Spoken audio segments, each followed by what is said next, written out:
खरियार कॉलेजर वार्षिक उत्सव जुआर मुई रुद्र आपण मानक न्यूज 26 को स्वागत। आज नुआपड़ा जिला खरियार स्वयंशासित महाविद्यालय वार्षिक उत्सव अनुष्ठित हो जाइछि।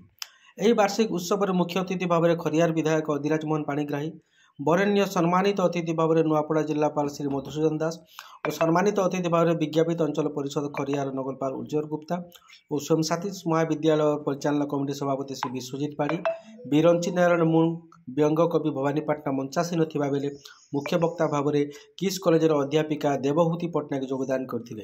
एही सभा को खरियार कॉलेज अध्यक्ष प्रशांत कुमार पंडा परिचालना करथिले। परे अतिथि मानक द्वारा 3 जन ओडिशा प्रशासनिक सभा उत्तीर्ण छात्र छात्री को संबर्धना दिया जायतिला। अतिथि जिलापाल कॉलेज छात्र छात्री मानक तांको मेधा को बिक्री कर हेले मानवीय गुण को बिक्री कर नाई बोली उपदेश देइथिले। परे छात्र छात्री मानक द्वारा सांस्कृतिक कार्यक्रम परिवेषण करा जायतिला।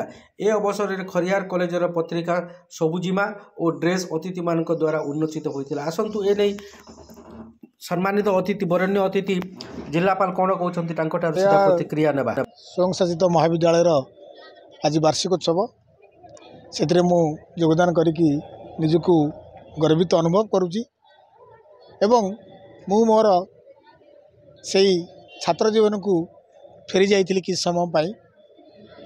कारण जदि युवसुलभ गुण बयस निर्विशेष जदि कई उद्रेक करिवार अछि ताले से निश्चय केबे केबे महाविद्यालय को बुली आसिया दरकार। मु आज अनुप्राणित हली, मु अनुप्राणित करिनी, मु ए वार्षिक उत्सव योगदान करिकी निजे अनुप्राणित हली। मु हजि थिबा मोर महाविद्यालय दिन को आउ थे फेरी पाइली। हजि थिबा जिनिस को पाइबार जो मादकता थाए ताठारु आउ बड़ प्राप्ति किछि न थाए।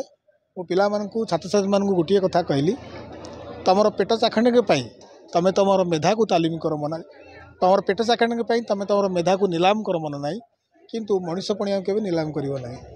यही हूँ मोर तांको प्रति संदेश। कारण आमे कहीं क्या उपदेश दे पारिबा नहीं, उपदेश देवाई हेले से स्तर जन हवा उचित। तेणु मु संदेश देली जे तुम मेधा को नीलाम कर, किंतु मानवीय गुण को मानवीय सत्ता को केबे भी नीलाम करियो नहीं।